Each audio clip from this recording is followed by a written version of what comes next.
welcome back to the Sabbath at Midnight. I'm your host, Lionel Tavares. As always, blessed and glad to be here by the Lord Jesus Christ himself, along here with my co-host, Dominic. And today we have two very special guests, very famous authors to me they are. We got Gary Wayne and we got Vickie Joy Anderson. They both have books out. They only come out at night with Vickie, and then Gary Wayne's Genesis 6 Conspiracy 1 and 2 now, correct? Am I right? Right there. That is correct. Yeah, so without further ado, I'm going to let you guys go ahead and plug yourselves in. Whoever wants to go first, just tell us where to find your stuff at and all that good, all those good links. I defer to Gary. Well, I was deferring to you, but okay.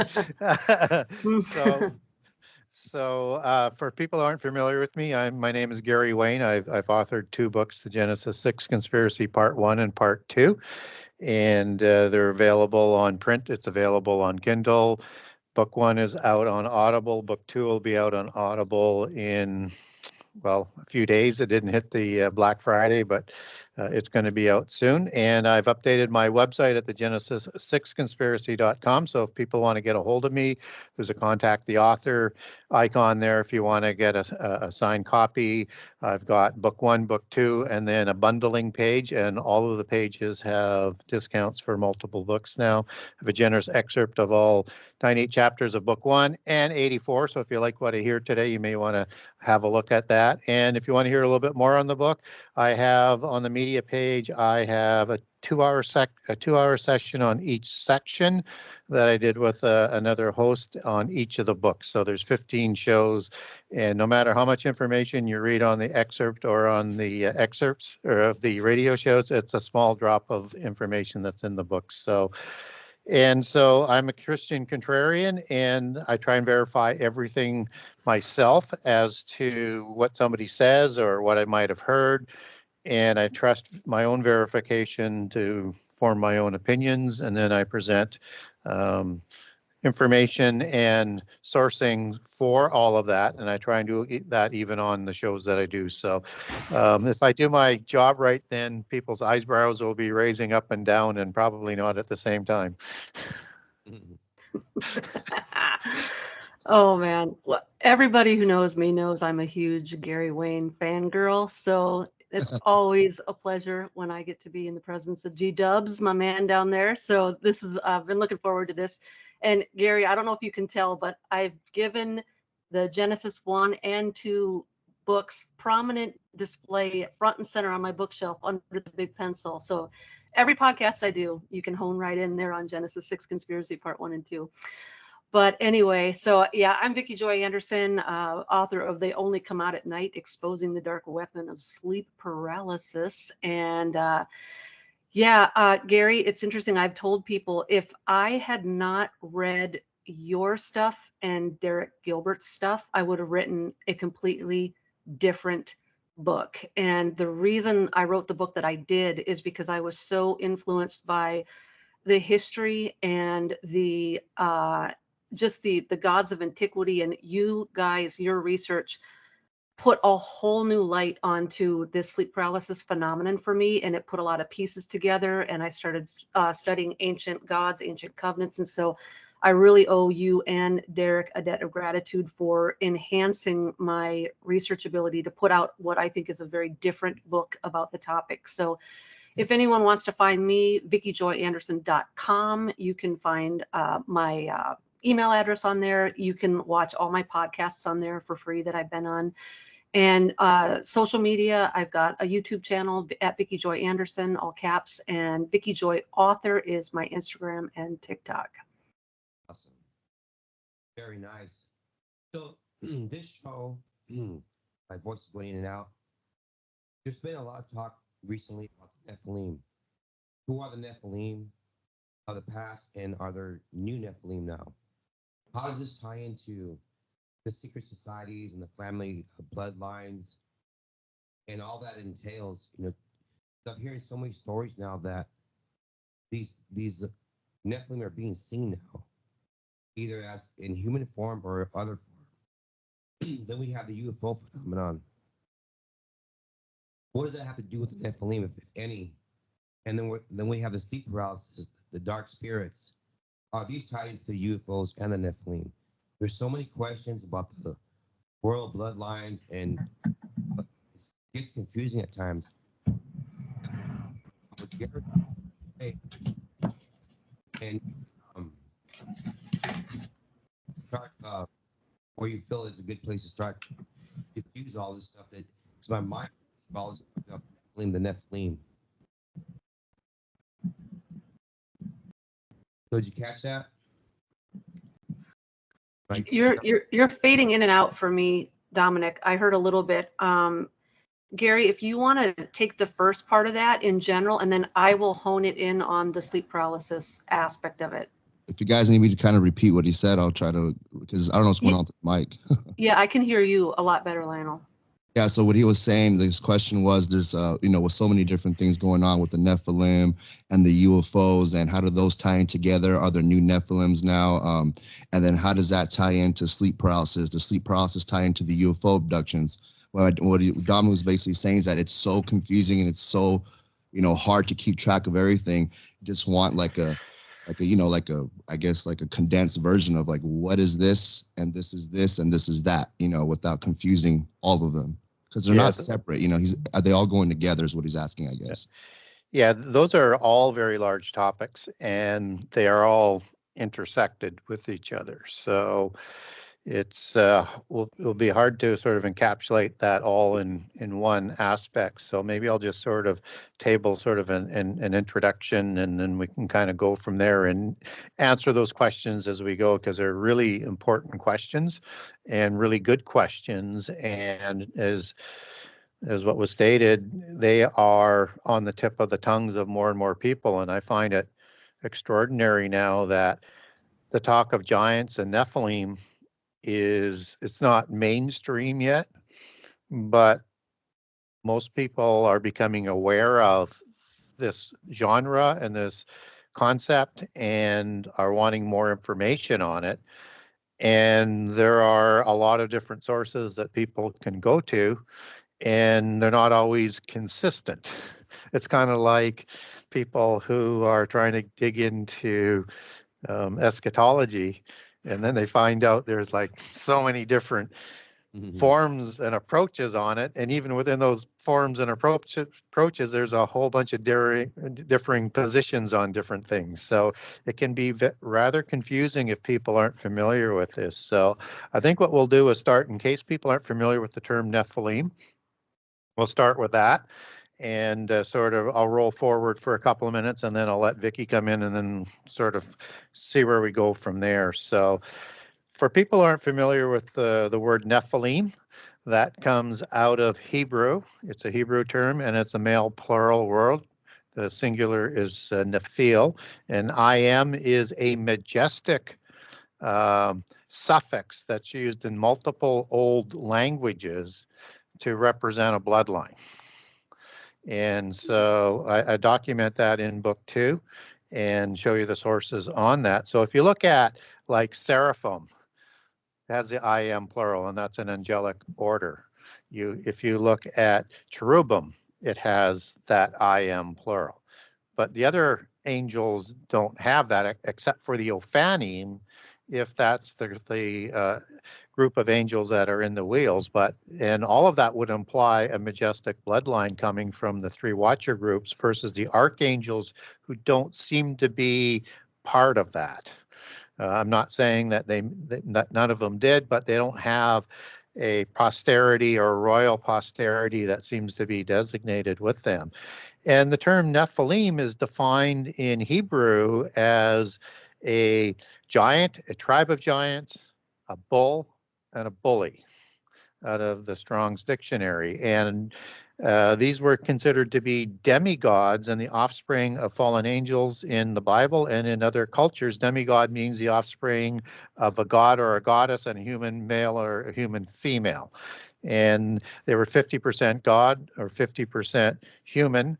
And in the Sumerian versions, we actually had a 2/3, 1/3 number, 2/3 God, 1/3 numbers, which might suggest something sort of unique that's going on there. And that they were not just taller than people. They weren't just like 6'5" to a 5-foot Israelite at the time, in the time of the Exodus.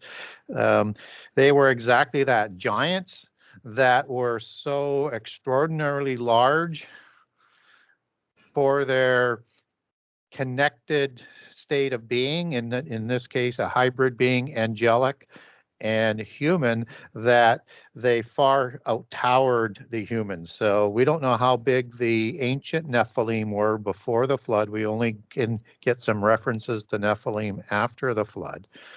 And so Gilgamesh in the Epic of Gilgamesh is 11 cubits by 7 cubits. And that's 19 feet tall by 7 feet wide, or 4 cubits wide, so 7 feet wide.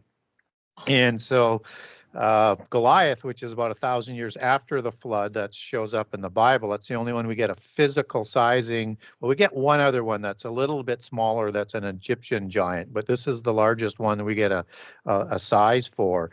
And he's 6 cubits and a span. And he's known as stout. So this 2-to-1 height to width ratio, just as Og's iron bed was 9 cubits by 4. That's where that standard comes from, and that was on display to warn the Israelites that they weren't just fighting people just taller than them. So 6 cubits and a span for Goliath would be 11 feet 3 inches tall. And he would be probably half of that wide on the 2-to-1 height to width ratio. So he's going to be 5.5 feet wide, maybe a little bit smaller, but stout is his description. And that's a term that's used throughout the Old Testament to describe the Nephilim. And then you have the bed of Og, which would be 16 feet wide, 16 feet long and 7 feet wide. He's going to fit into that. So he's going to be 12 to 15 feet tall.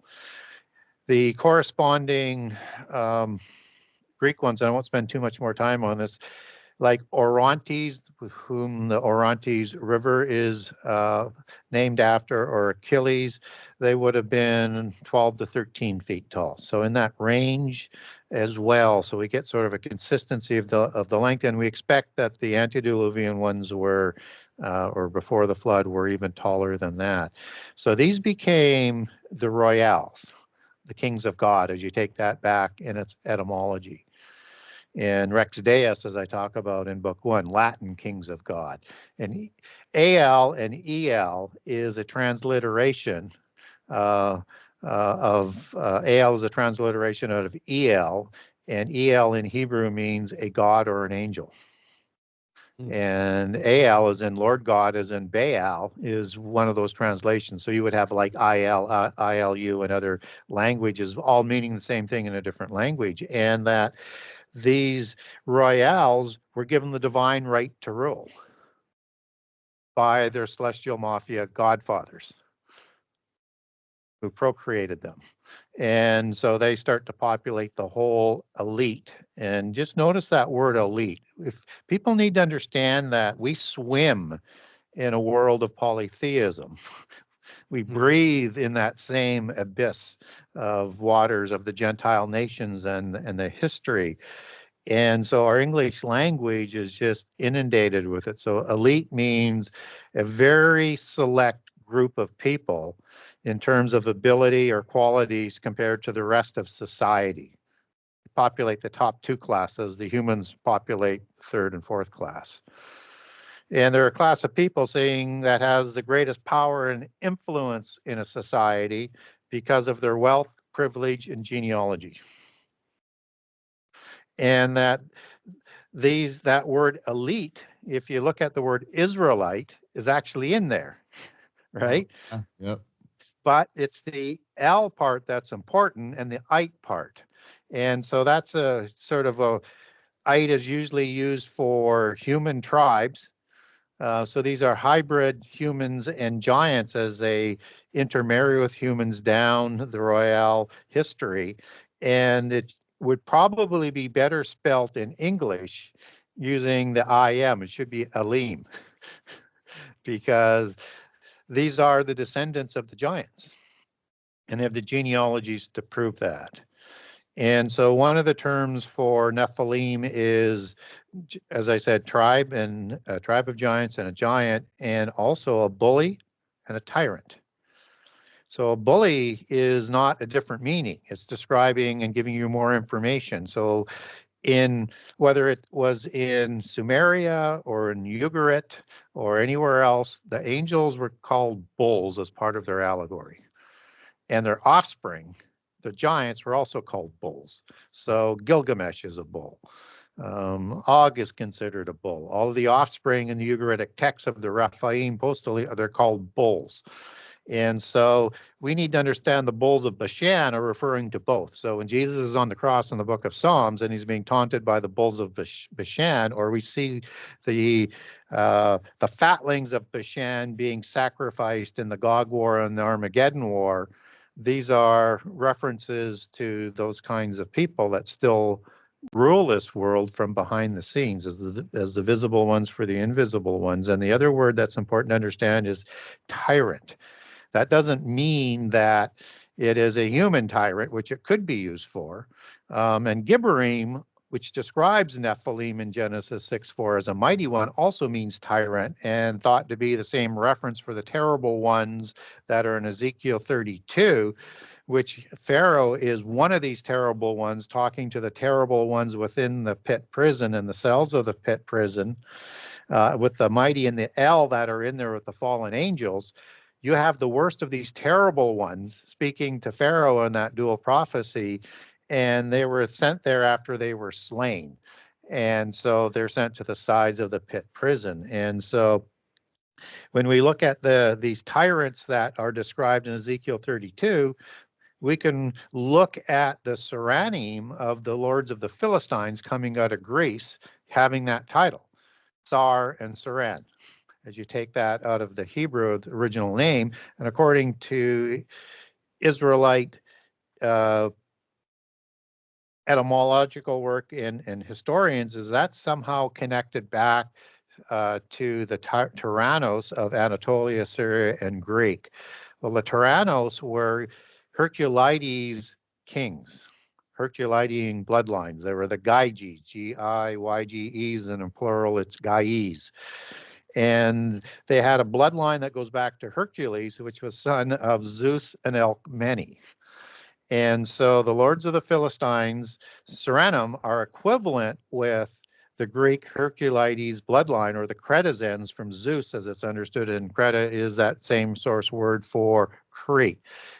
The Philistines migrated to Crete, intermarried with the Cherithim, the Casualhim, the Pelathim, and all the giants that were there, and then moved into Gaza, where they expropriated the land from the Avim and the Anakim, and probably some other tribes of giants as well. So that whole lineage and etymology of tyrant is directly connected to the giants.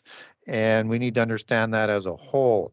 And these are the terrible ones, or a team, as it would be in Hebrew. And as I say, they rule the world today through their descendants. And we don't have a lot of evidence to suggest that there might be giants that survive today. They may have somehow, some way. I won't go into all the details of how and why, or there could be new ones that are going to be reproduced in the end time. But we do have the descendants, and they claim that genealogy back to a patriarchal Nephilim or Rephaim, and to a celestial mafia godfather. Wow. Ooh. A lot of information. Woo! Wow. Okay, I'm going to attempt to follow that. Wow. Okay, so going back to the Nephilim, and I'm in agreement with Gary's definition. If you're going with the classic definition of these are the disembodied spirits of the Nephilim after the flood, disembodied. And I believe that in some sense, the sleep paralysis characters that we're seeing in the bedrooms when we're thinking we're awake, I call that the bedroom cast. And I call it a cast because it's like you've got the stage going on in your bedroom, and then you've got the astral stage. And this is where a lot of confusion comes in with the sleep paralysis experience, because a lot of people do not, even if you've had it your whole life, you don't necessarily understand where these experiences begin or end. If you ask the average person, they'll say, well, it begins when I wake up in my bedroom and it ends in my bedroom. And it really doesn't work that way. It starts deep in the REM phase. It starts as a normal dream that gets hijacked. You're now in the astral realm. You're not in your bedroom. You might have a screen memory. You might think you're in your bedroom. And by the time you actually do wake up in your bedroom, you may not have any memory whatsoever of what happened when you were in the astral. You might have fragments of a memory that you will chalk off to a bad dream. And so I think the reason why we have some people that say they have great success with calling on the name of Jesus and the experience completely ends. And then you have other people who say, I say it 20 times and they just laugh at me. Or I start quoting Psalm 23 or the Lord's Prayer and they mock me, that they'll say it back. I've had numerous people say that they start saying like, the Lord is my shepherd. And these entities just say, the Lord is my shepherd. They just mock the person. It's like that scene in Salem's Lot where the priest is holding up the cross to the vampire and the handler of the vampire just laughs at him and says, you have to have faith, and just, crushes him. This is where I think we get really, this is where the enemy has an opportunity to make the name of Jesus look ineffective, or make it look like it's not as powerful as these entities. But here's what it is. It doesn't have to do with the power of the name of Jesus Christ. It has to do with where our authority begins and ends. We have authority over the Nephilim, over the demons, over these disembodied spirits. We've been given authority. And Gary, my guess on that has always been because they do have human DNA. They're cousins in a way. So we have this authority.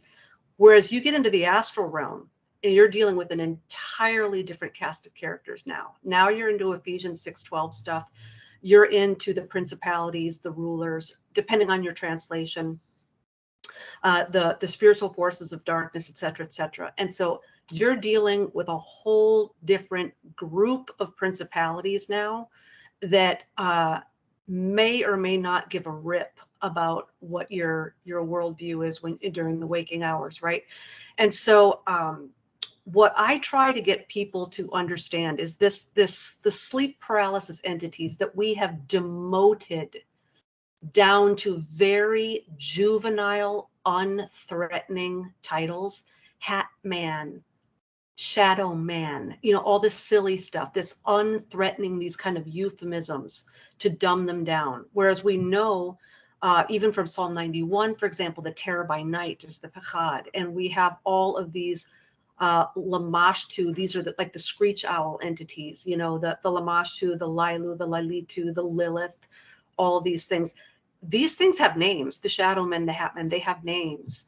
And they are to be taken more seriously, I think, than a lot of people do. However, when we wake up in our bedrooms, those shadow people, the demons, the reason why they so quickly flee at that point when we call on the name of Jesus is we do have authority over the bedroom cast, right?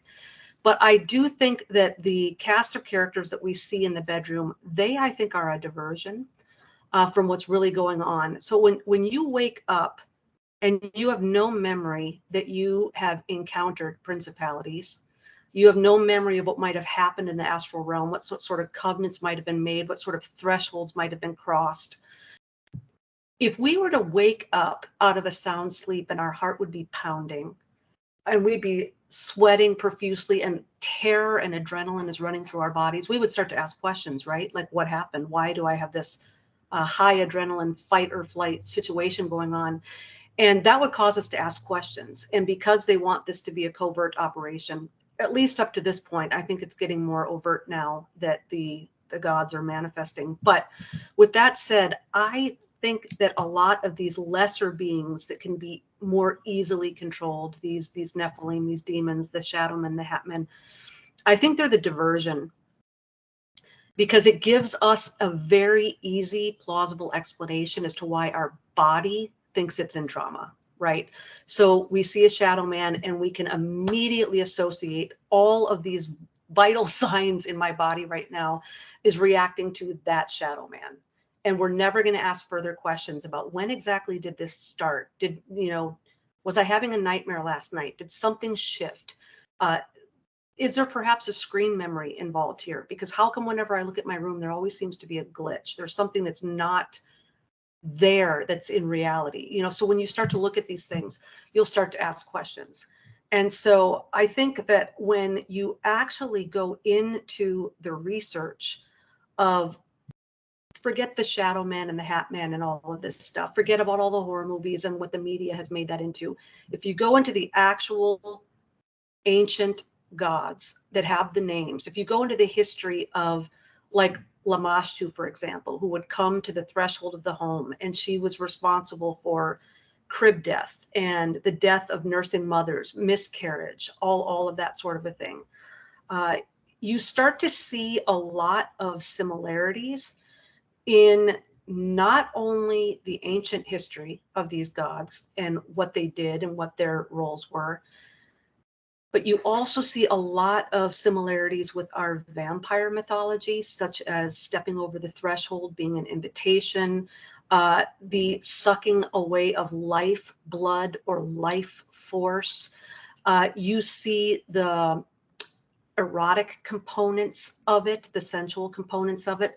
There are direct ties to the sleep paralysis experience being of vampiric origins. And as long as we keep everything compartmentalized in our brain as a fictional or a mythological sort of experience, we're not going to understand the spiritual implications of what's happening to us. If we chalk all this stuff off as just dreams, or it's just the Shadow Man, or I OD'd on Benadryl to see the Hat Man, if we just like continue to toy with these things, we're not going to understand that these things are doing the same things that they've always been doing. I kind of think of this sleep paralysis experience as the reverse of what was going on in Genesis 6. They came down and shared all this arcane mysteries of heaven knowledge with mankind. They got in trouble for it. So they realized we can't really do that again. So let's flip the script. Let's get them to come up here. We'll continue to share the knowledge and move forward with our agenda. We know we can't go down there. We can't leave our first estate. But if they come up here, we're not responsible. They came up here. They wanted to come up here, right? So it's a continuation, this sleep paralysis experience being pulled into the astral. It is, in many cases, for a lot of people, it's a grooming scenario where they're being taught the ancient theosophical religious pieces to this. They're getting knowledge of the mysteries of heaven, and they're coming down here and enlightening the masses with all this, preparing us for the coming of the wrong kingdom, right? And so the reason why we have to take this seriously and why it's so dangerous when we just chalk all this off to mythology and vampire lore and creepypasta is we're not taking seriously the fact that when things attach to us in the spiritual, whether it's an actual entity or whether it's a covenant we've made, we will pull that into the physical with us. It will materialize. It will have a direct effect on us. The decisions we make, the things that we agree to, the things that we participate in that realm are going to have actual repercussions when we pull it into the physical. And if we're not taught in church, or we're not taught within the sphere of a spiritual warfare education, that this is one of the things and one of the areas or one of the times of day that we need to remain sober-minded and vigilant, we are not going to know about covenants and oaths and agreements and vows that we need to renounce, or things that we need to repent of, or things that we need to do to avoid these things happening. What did we do to open the door? And it's not always things that we do too. It gets complicated, but I'll leave it at that for now, just for sake of continuing the discussion. But I just think it's important for people, before the cognitive dissonance kicks in, before you start screaming for a chapter and a verse, please understand that there is a whole level of spiritual warfare perhaps going on in your life, in your family, in your marriage, in your kids, and you're going to perish for lack of knowledge. There are so many other thresholds we need to pray over and to guard. And if we can find these things and sniff them out, if we can take them seriously and we can pray against these things, then we are going to have not only freedom from a lot of the spiritual warfare, but I guarantee you that a lot of the day-to-day stuff that Christians are suffering under, in Daniel, when it says that in the end, the beast is going to wear out the saints, a lot of these things that Christians suffer with and have no idea why. Well, I'm talking anything from insomnia to depression to anxiety to self-loathing. These are things that we can be completely freed of because we don't understand that they're tied to covenants that we made in the astral realm that we have no memory of. Yeah, I'll just sort of jump back in and maybe connect a couple of more dots in there, and for the audience in terms of the spiritual realm. And I agree, the disembodied spirits of the giants are the demons. And even we don't get that sort of a connection coming out of the word Nephilim, but we do with post-Diluvian giants with Rephaim. So Rephaim is singular Rapha, and it means a tribe of giants, just like Nephilim does. And these are the ones that are used to describe giants after the flood.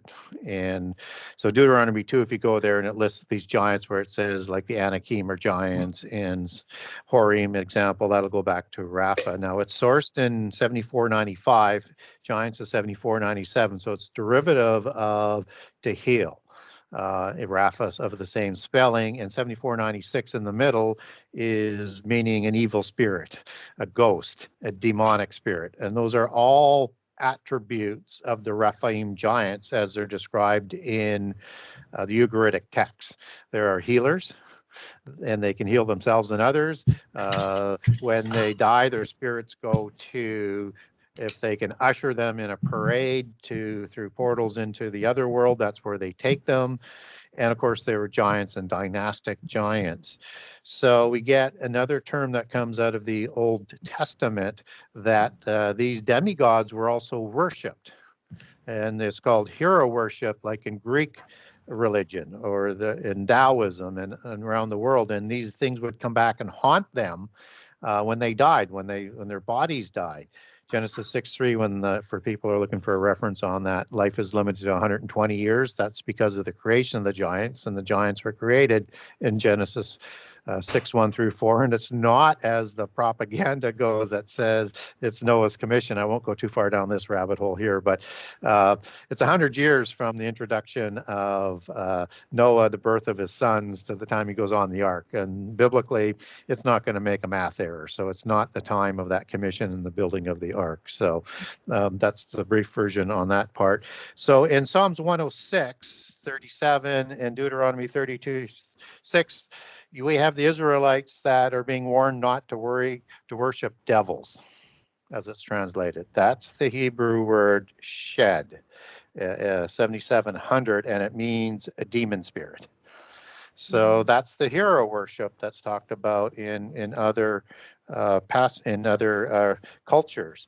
So when we look at how do we know these are the ones that might possess, we should go to the New Testament for that to get a clearer picture. So Jesus is dealing with unclean spirits, devil spirits, and evil spirits, and they're used interchangeably in the passages throughout the New Testament in the four Gospels. And that word devil spirit, or devils as they're called, is a bad translation in my opinion.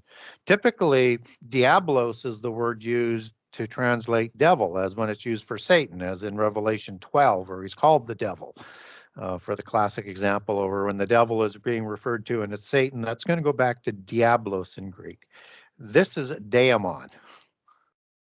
And it should be not translated as devil for confusion. It should be translated as demon, because daemon is the Greek source word for English demon.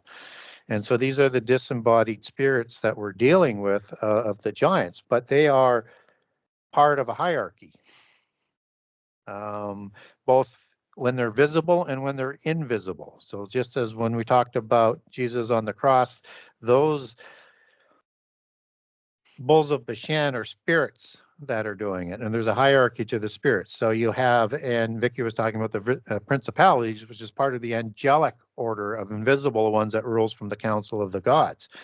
And Satan sits above that council, and he's also the head of the demons, as devil is defined in Revelation 12.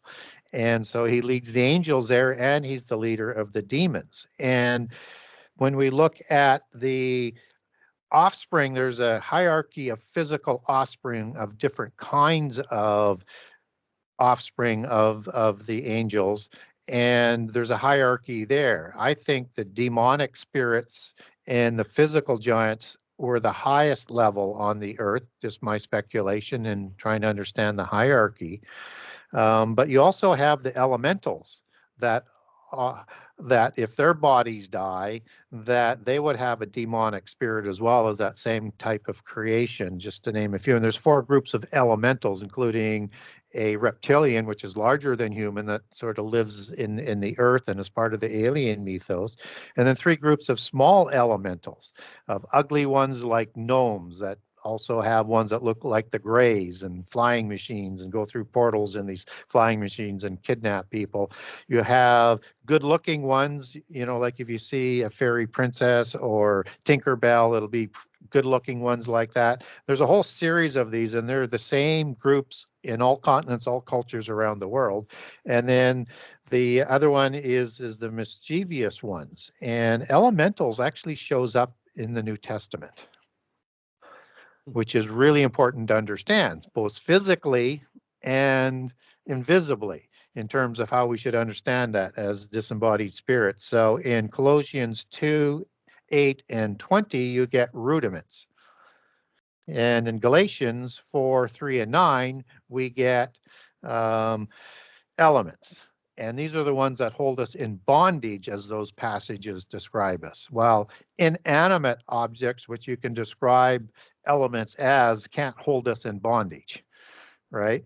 And that's the Greek word stoichion, and it's translated for rudiment and for elements. And again, I would have hoped for more consistency so that it would better fit the understanding of these passages. So we have this group of hierarchies of visible ones on earth that are ruling for the gods, and then when they become disembodied, they're part of the lower levels of the hierarchy of the invisible ones. So when you see a varying degree of powers, that represents where they might fit in the hierarchy. And we're told that there are some demons that are more difficult to get rid of than others in the New Testament, that you might have to pray and fast for 7 days to make them go away. They have that kind of power. And seemingly with Legion, they can collect together, that Jesus was dealing with. So they have different forms that they can cluster in, probably to amalgamate that power. So for people who haven't suffered paralysis or a spiritual attack as you've recognized it, you don't want to have that. Believe me, you do not. And what for me, when it first started, it was just paralysis, and was trying to break that paralysis. And then it gets, you start to learn, because the first time you do, you're in absolute fear, and you're trying to find a way to break it. They keep coming back though, and so they get craftier all of the time. And so then that's when they started entering in my dreams. And I wouldn't recognize that I was in a dream, but over time I've learned to recognize when something changes in a dream, and I realize I'm not dreaming. And then you can take control again. And some of them more easily than others again. And so much so in the dream one, if you ever seen that movie, The Matrix, and most people have, and it's in the first one, you have Neo, who is taken in by the agents, and Smith, and he causes his mouth to close and he can't speak.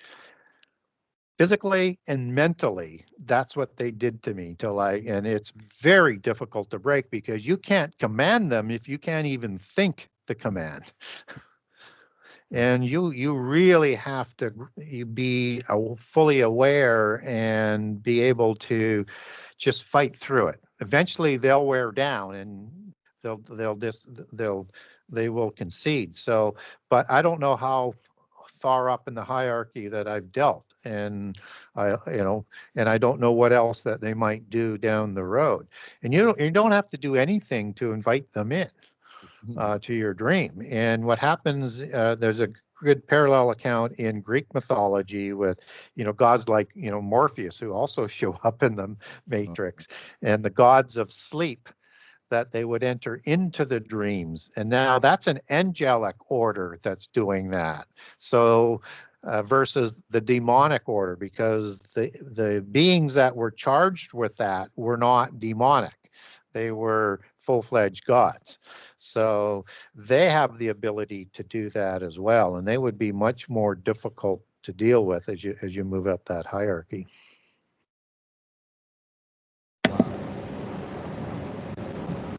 Is that you? Vickie, you there? Yep. Can you hear me? Yeah, what's that noise coming from one of you guys? Oh, let me see. Yeah. My mic's off when I'm not talking, so. Yeah, I mute when I'm not talking, but I've got like furnaces circulating and things like that. That's probably getting picked up. But Yeah. Well, yeah, so if I can go on the heels too, I'm so glad Gary just brought up the Matrix, because that there are so many giveaways to the astral realm and the sleep paralysis experience in that movie you wouldn't even believe. So green is sort of a tip off of the astral realm. You'll see this all over the Wizard of Oz as well. You see it more in the book series than you do in the movie, but the Emerald City that Dorothy cannot access until she's in the opium fields in an altered state of consciousness, et cetera, et cetera. So you get this green. And so in the Matrix, every time Neo is in the Matrix, in the dream world, in the astral, the screen is green. And this is the whole, the famous with all the numbers coming down, right? It's that green. Whenever he's in the astral, Trinity shows up. This is a spirit guide. So, she's not accessible to him in his waking hours, right? When they go to the jump space in the hotel, it's a spiral staircase, and that's where you see so much symbolism of we've got all the pineal gland, Kundalini awakening, enlightenment kind of ideas wrapped up in that whole Fibonacci sequence spiral, pine cone kind of symbology.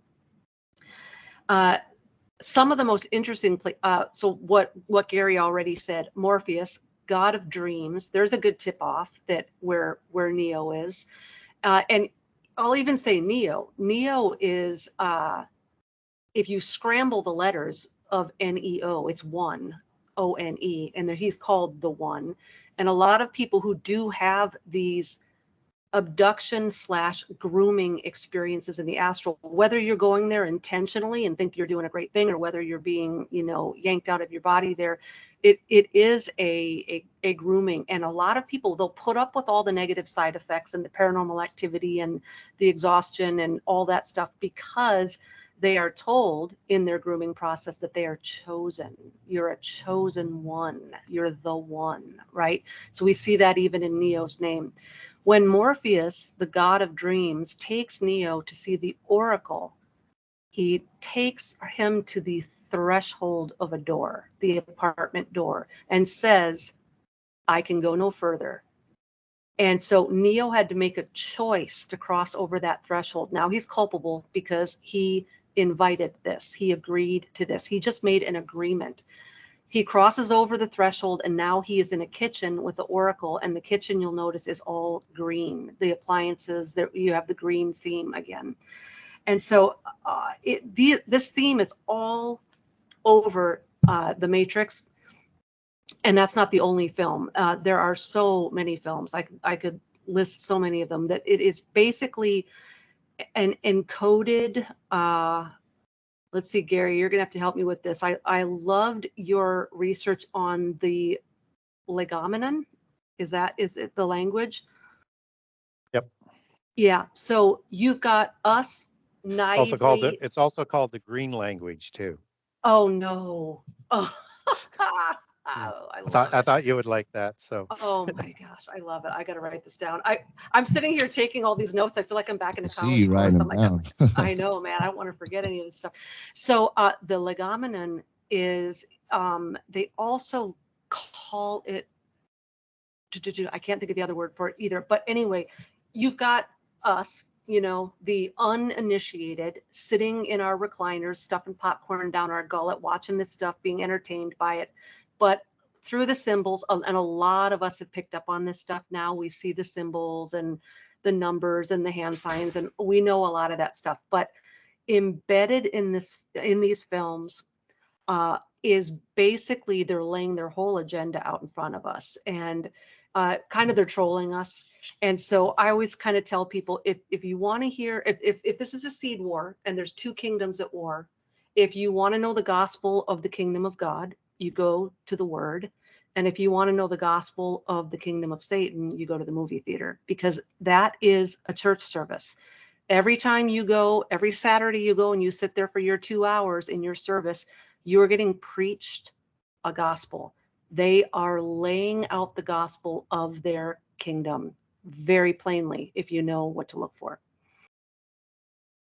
Wow, I never saw it that way. But the whole movie theater thing, now that you think about it, you're in a dark room.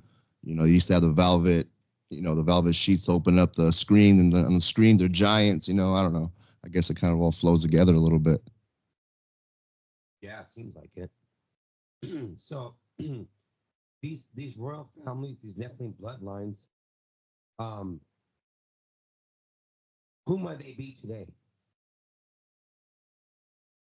Did you well, guys? the one that Oh, good. yeah, I think the one that people would be most familiar with would be King Charles III and the Windsor family. Yeah. And he just went through an ancient inheritance right of the royales that goes back to showing up just shortly after the flood, with the giants usurping the kingships, and to before the flood. And so when they swear an oath in that ancient ritual of inheritance, they are swearing an oath to God. Christians think they're swearing it to the God of the Bible.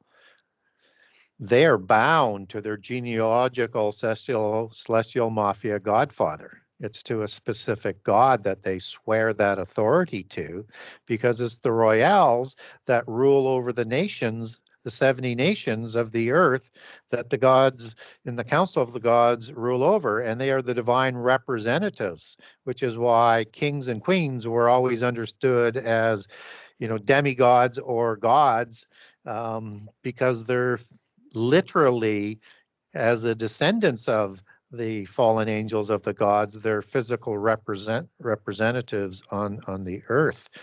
And so King Charles, he's of the Windsor family. They changed their name to Windsors in a time of World War I, 1914 to 1918, for obvious reasons, because they were the Hanovers, the German Hanovers, that replaced the Stuarts. King George V was a Hanover, the first of those kings in the American Revolution, and all tied into that whole power play that was going on at that point in time.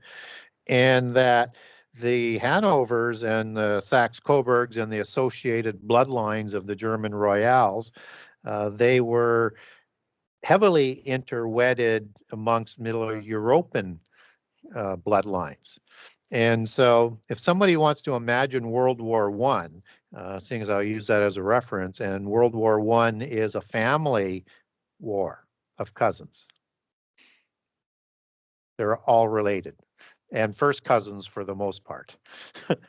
And yeah, so if you want to understand the geopolitics that work in this world, you have to understand the bloodlines. And so when King Charles was prince, he said he was a descendant of Vlad the Impaler that Dracula was based on, which means son of a dragon. And of course, a seraphim is a dragon, serpent-faced, six-winged angel. And the serpentine gods and the dragon gods, as in the dragon creator gods, who produced the Xia bloodline of the Chinese dynasty, called themselves the sons of heaven as well, because they were spurious offspring of seraphim angels.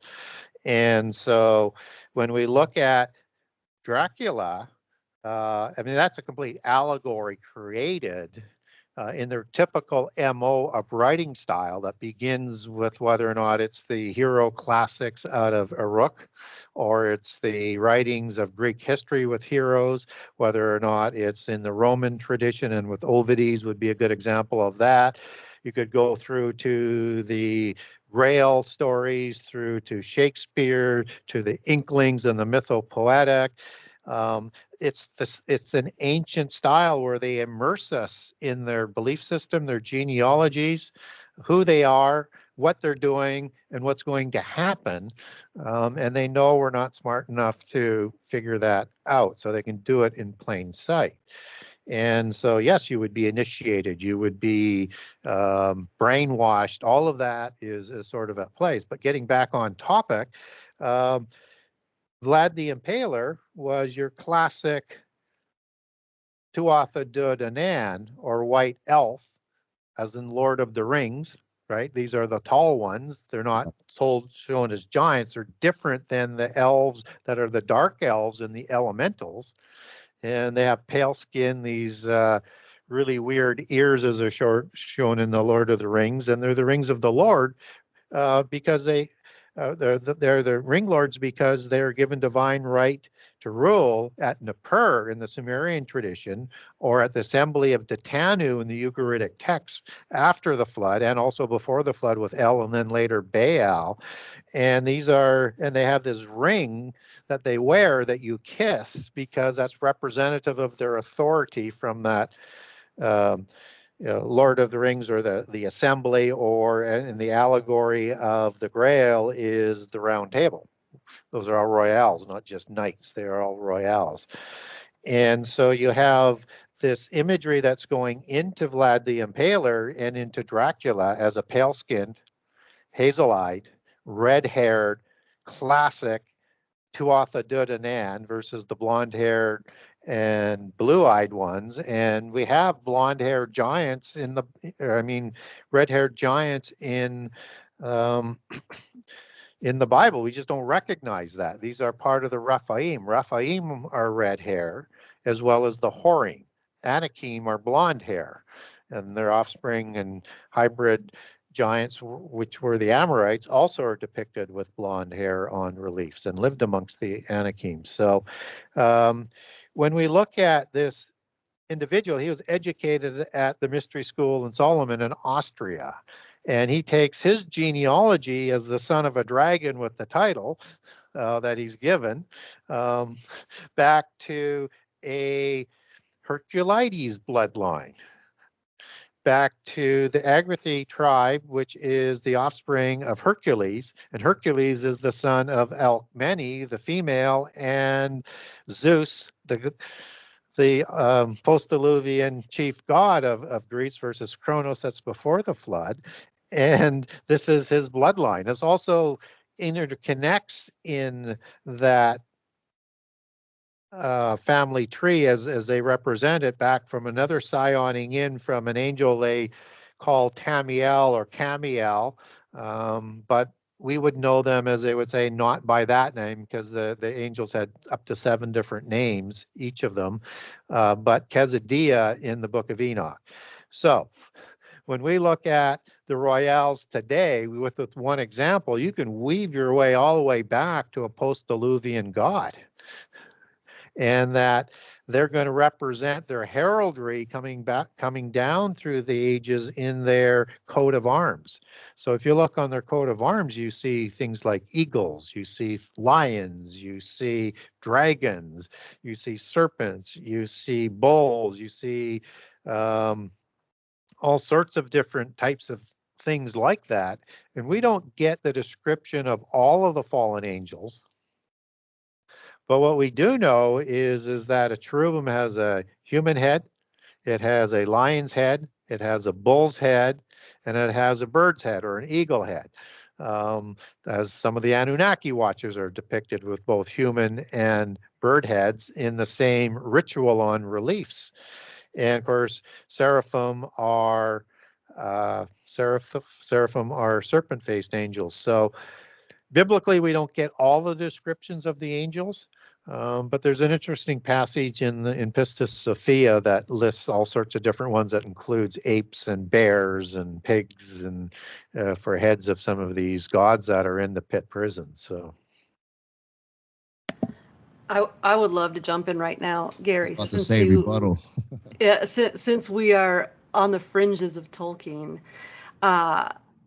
So in my research, especially with the sleep paralysis stuff, obviously you come across the incubus and the succubus, with the incubus being like this male energy, and he tends to be the molester and the one behind the assaults and things like that.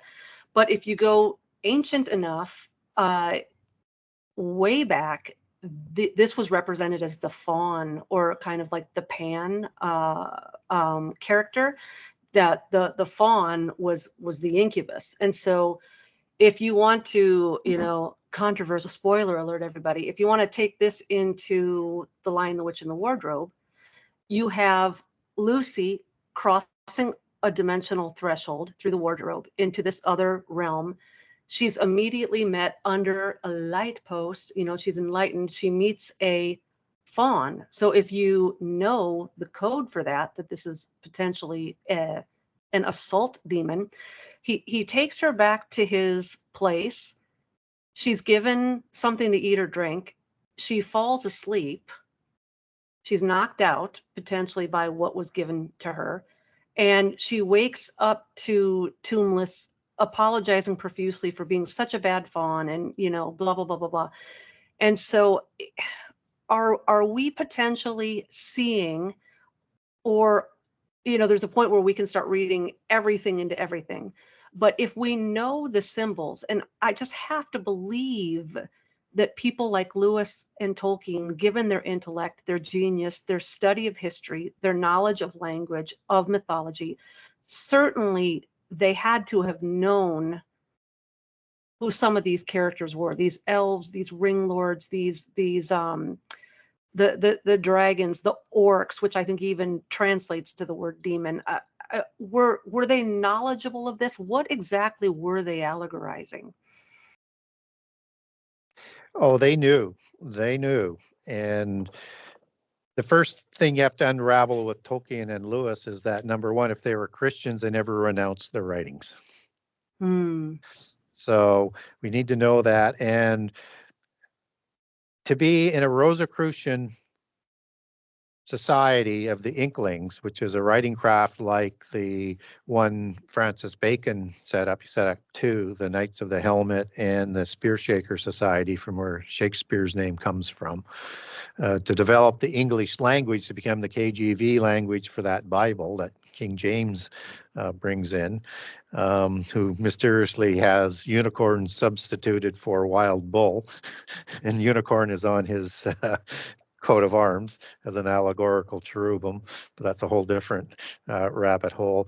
These were royales, because you can't get to if you look at the degrees, you have third degree, first level adept in the old system of York versus 33 in the newer version in the US.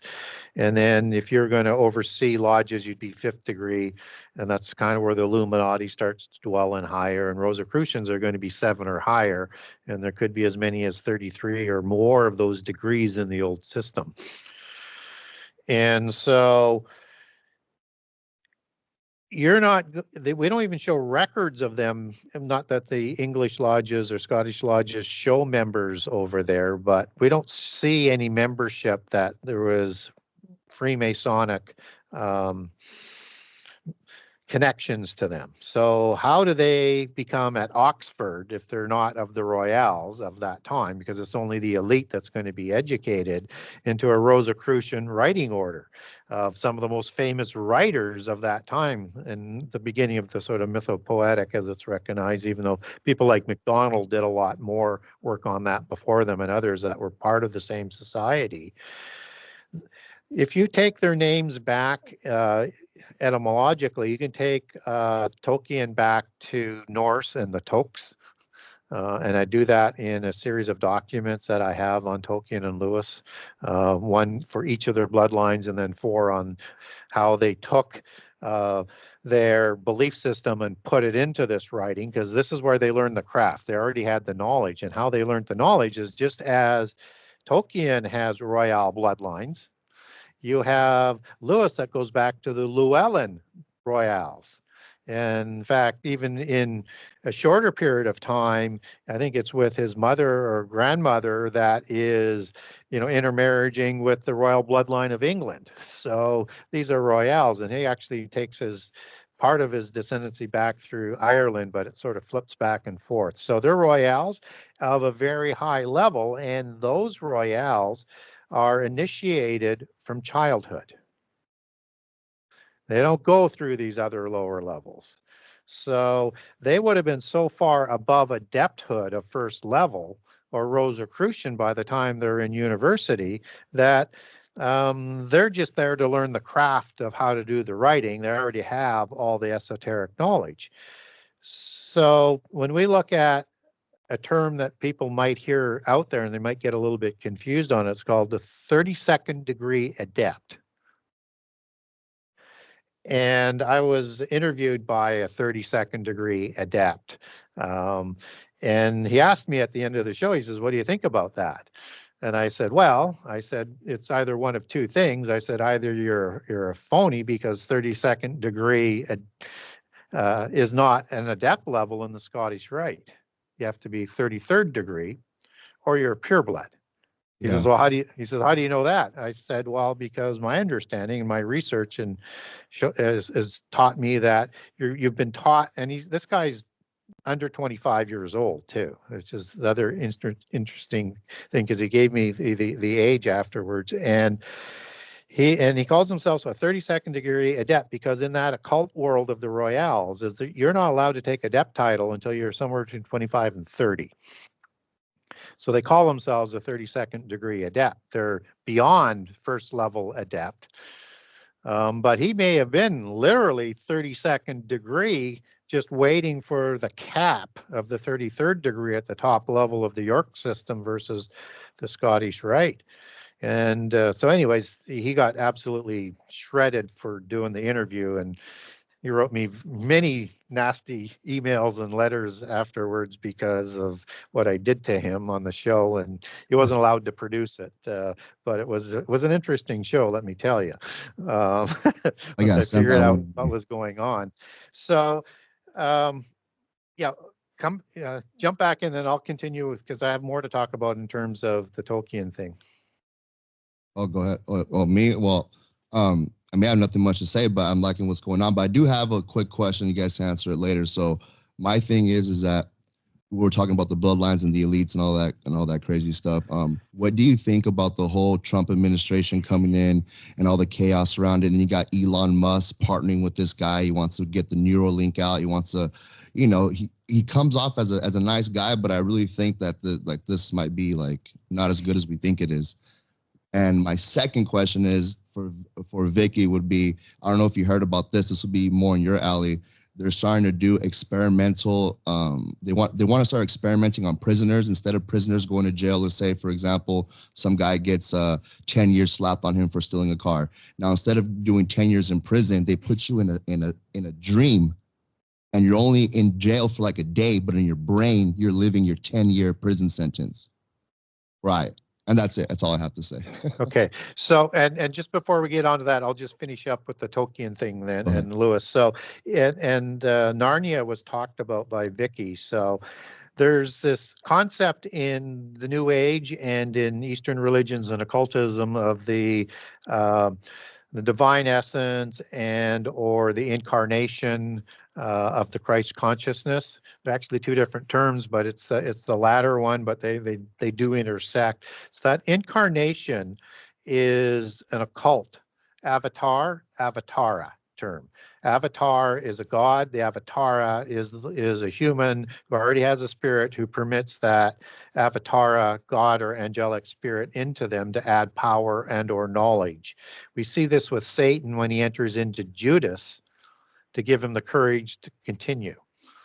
So in this case, Satan is the avatar, Judas is the avatara, and then he has his own spirit. So in Lewis's Aslan character, you have him saying this is an incarnation, occult word, of what Jesus might present himself in his coming on another planet, right? And maybe even in another dimension. And who's Aslan? He's this lion. Well, one of the avatars of Vishnu was not only Buddha, but also Narashima, which was a lion-faced demigod. Wow. You cannot get more obvious on that. And the Christ consciousness, that's how they come in the end time, is with those incarnations.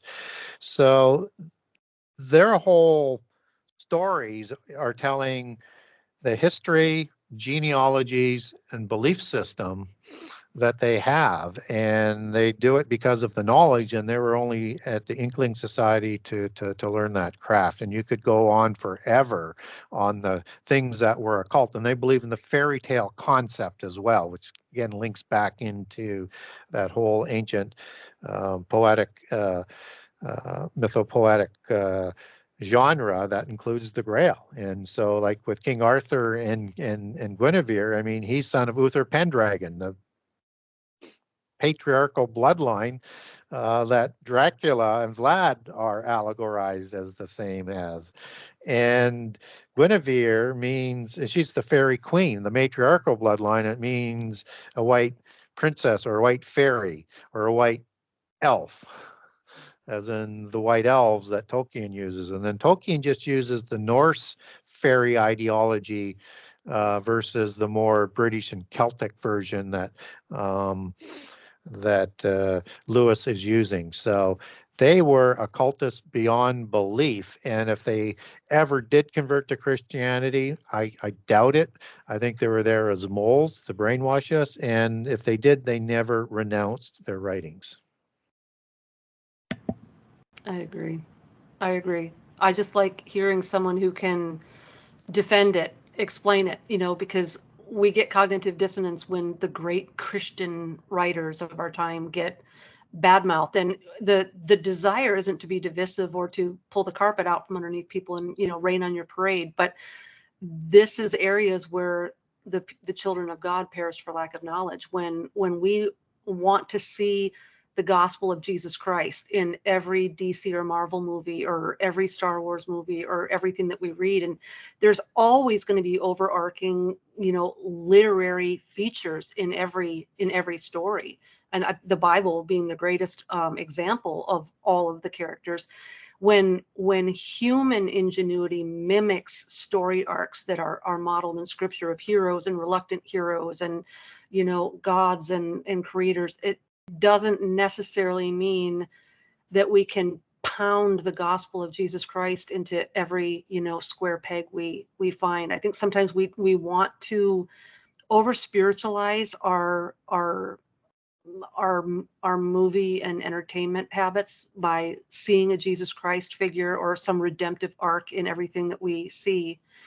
But I don't necessarily think, if we're looking into the terms of like literary theory and criticism, it really does matter what the author's original context and intent was. And it's important to know, because if we familiarize ourselves every day for hours and hours and hours with a false gospel, when that false gospel sends its false messiah down to earth for fruition, that's going to be the one we recognize. If we're in the theater more than in the word, which messiah are we going to more readily recognize or relate to or be willing or desirous to receive? So it's not that I have this desire to, break the heart of people who love Lord of the Rings and all that, but it is important to understand that these authors very well understood their assignment and they succeeded at it.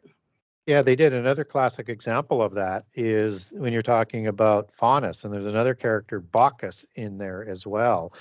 Both of those are satyr gods or satyr gods, right?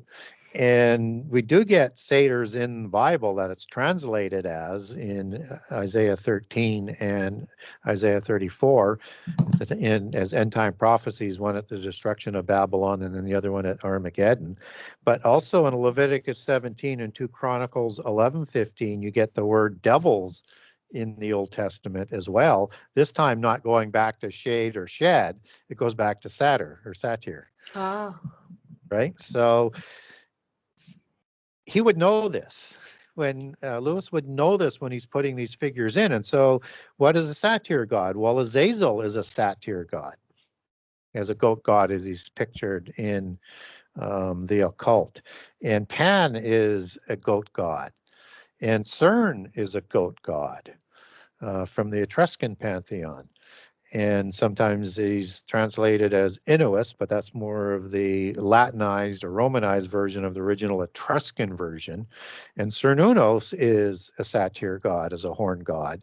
And Odin is a satyr god of the Norse pantheon.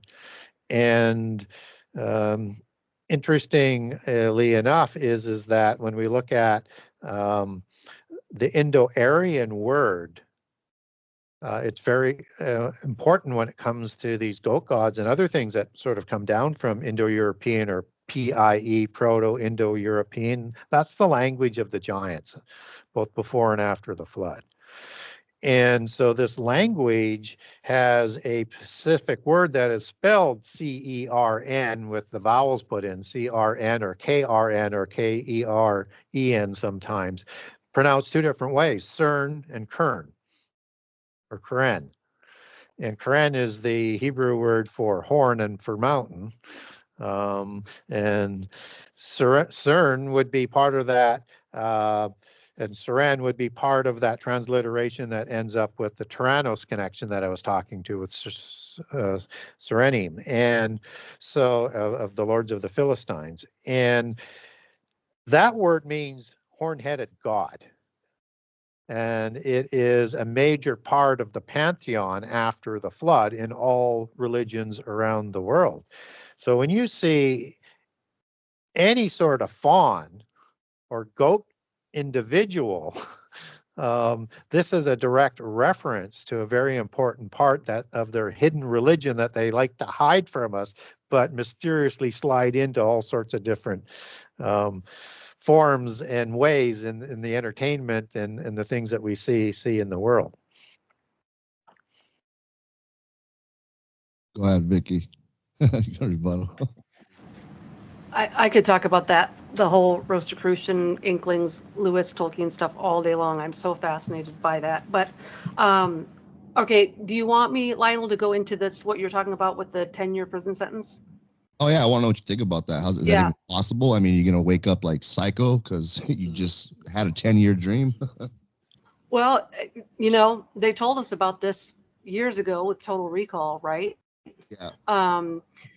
So interestingly, and believe me, I'm not, my knowledge doesn't come from experience, but when you are dealing with psychedelics, rather than just a regular altered state of consciousness, or you're going in and out of like hypnagogic and hypnagogic sleep, right?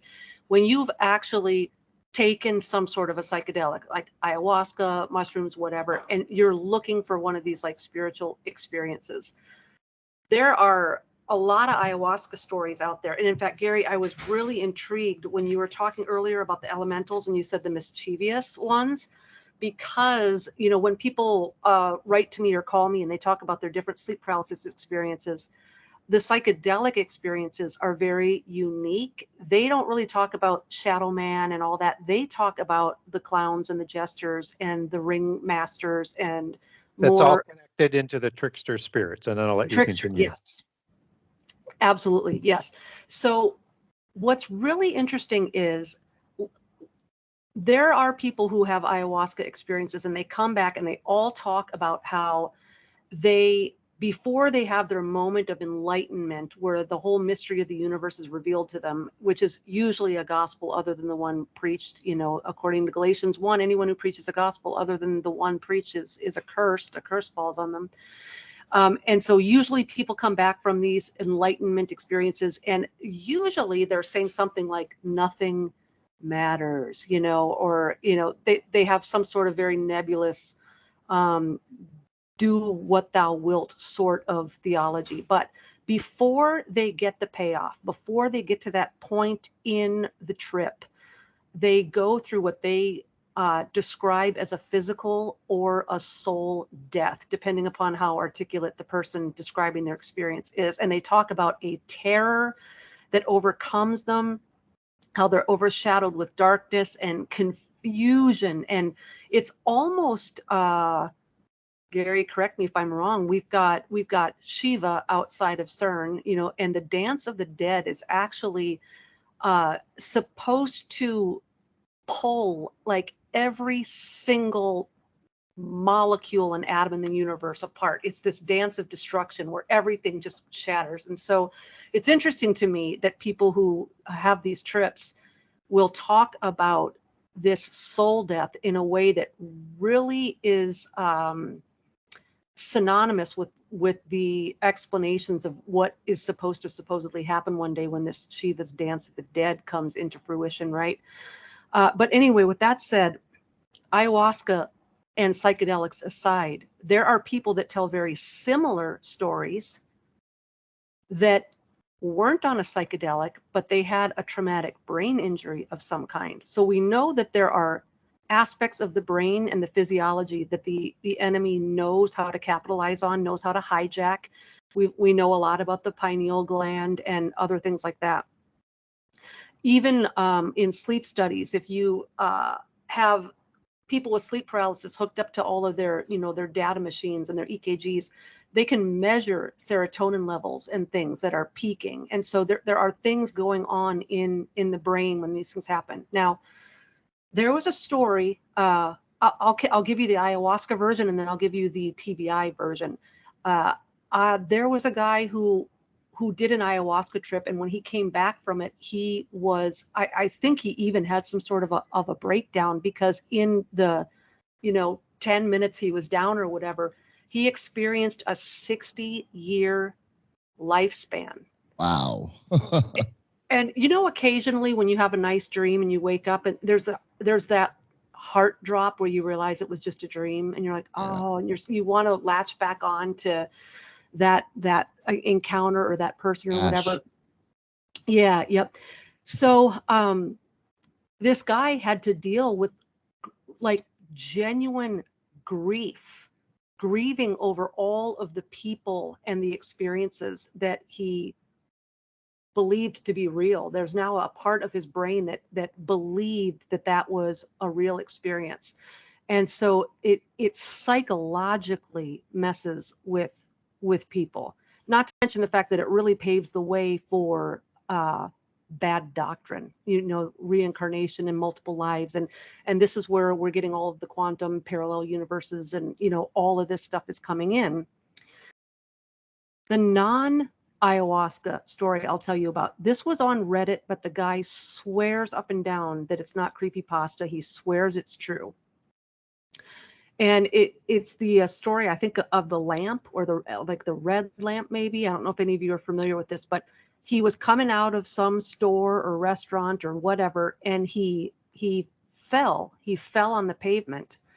And so anyway, he moves on from this experience, and he goes on to explain about a 10 or 15 year period in his life where he meets a girl. He falls in love with her. He tries to woo her. She has no interest. He has to work really hard to even get out on a date with her. He ends up courting her. They get married. They have a baby. She might have another one on the way. It's this wonderful life. And one day, and this really plays into the black cat in the jump space in the Matrix. It plays into what I talk about with these screen memories. When you have sleep paralysis, there's always a glitch. There's always something off if you're looking for it. It's the key. This is what Gary was talking about earlier. As these entities try to be more and more covert, you have to learn to be observant in your dreams to realize when that switch happens and that you're no longer just in a dream. This guy started noticing something odd about their living room lamp, and he kept looking at it and he kept getting distracted by it. And long story short, he became obsessed with this lamp to the point where he was mentally getting affected by it. He was skipping work and he was just staring at this lamp. This goes on for a certain period of time. And then all of a sudden he wakes up and he's on the pavement that he had fallen over on 10 minutes earlier. But he had experienced this 10 or 15-year life. And so now he has to come to grips with the fact that I've just been on the pavement for 10 minutes.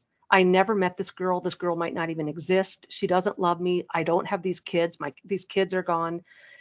So I definitely think between what people who have psychedelic experiences are telling us, what people with these anomalous TBI sort of experiences are telling us, we also see this in coma patients. I read an entire book and I've read studies on it because it fascinates me, of people when they come out of comas, there are a certain percentage of them that will be trapped in this bizarre dream world the whole time, or they'll come in and out of reality where sometimes they're hearing the nurses and the family members talking to them, but they're in this confusing back and forth revolving door state. And this also ties into what they've been telling us in the movies. Again, we've got the total recalls.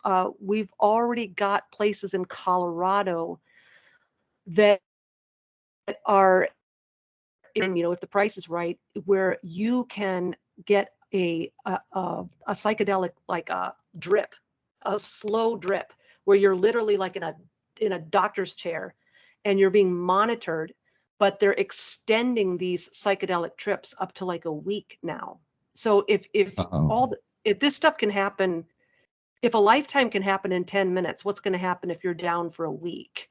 But now we're getting back into, like the Avatar movies and stuff. We're getting into virtual reality, augmented reality. We're getting to this place where people are going to prefer the fantasy over the reality, which is the same thing as leaving your first estate. It's almost as if these watchers are trying to get us to trip up in the same way they did. Hey, we came down. The grass was greener on the other side. We came down. We wanted to experience this human experience. Now we're going to tantalize you with our astral experience and our life. And I do think that if we get to this point where we're always wanting to astral project or be on the psychedelics or be in a fantasy realm, whether we're tuned out in some sort of a mind-altering VR game or world, at what point are we going to cross the threshold from entertainment into leaving our first estate, where we are no longer satisfied with being human? We want to live in a fantasy world where we lucidly control everything and we call all the shots and we have all the power.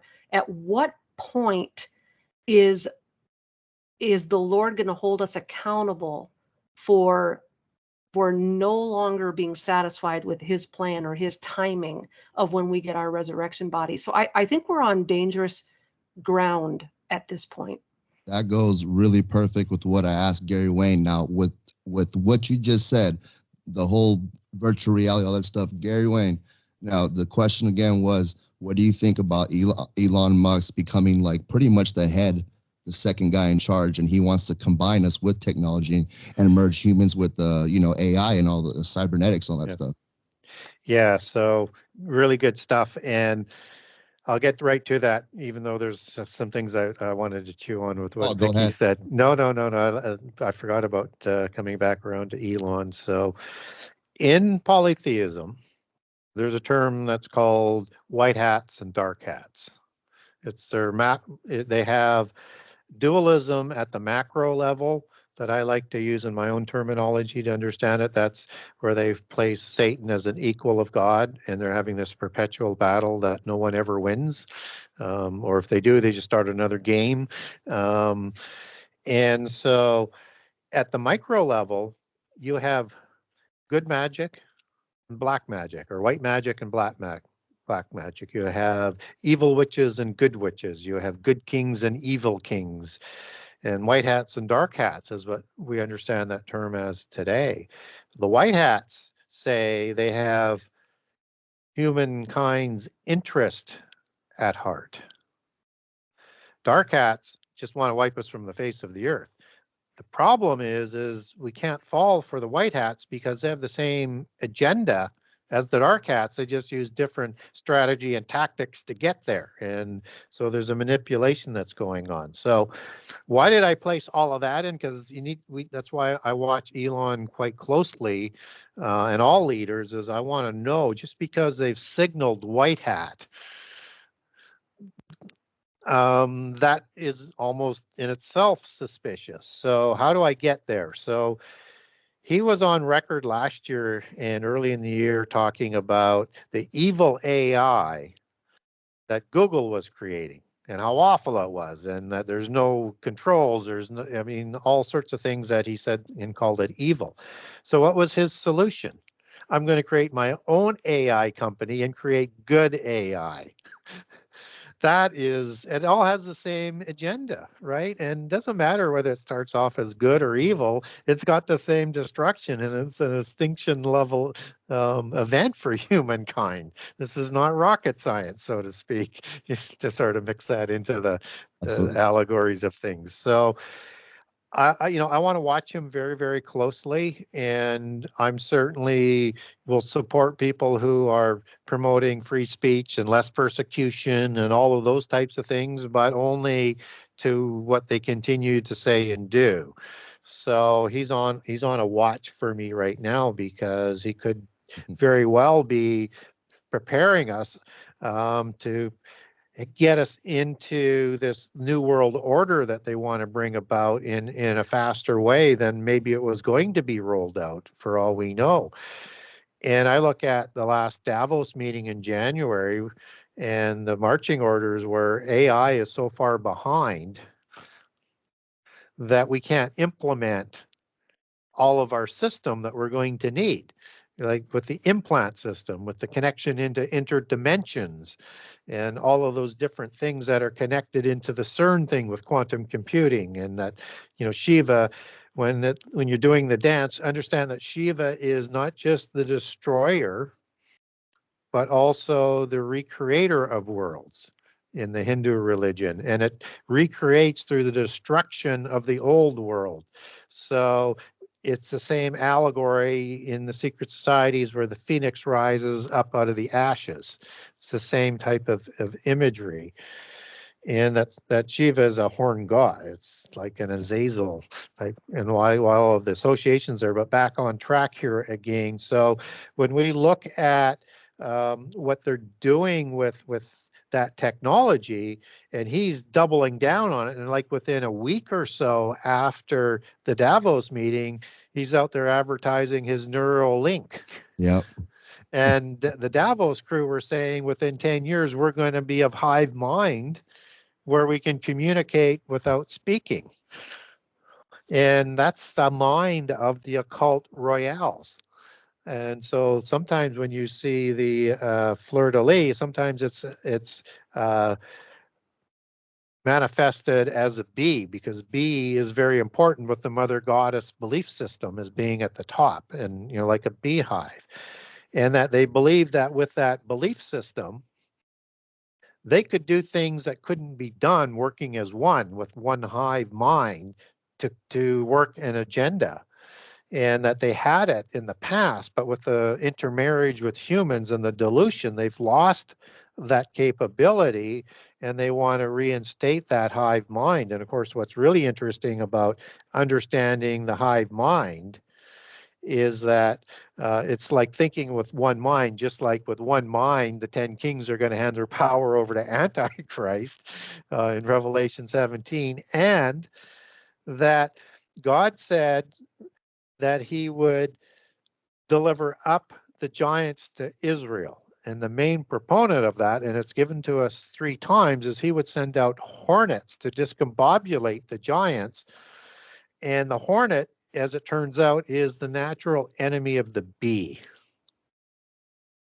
So they were, running around like, just in total panic and not able to fight. And the Israelites would just be able to walk up with the swords and whack their heads off, because you want to make sure they stay dead. Right? That's why you take the heads off, because their spirits had the ability to heal themselves. at that time. You could take off an arm, it would redo it. And given time, even maybe with the head, it might be repaired. But I don't think so, because that was the way you kept them dead, so that they couldn't heal themselves. And so David, he killed Goliath, as our understanding is, with the smooth stone, and then chopped his head off and then showed it to everybody. That wasn't just for dramatics. That's just saying he's done.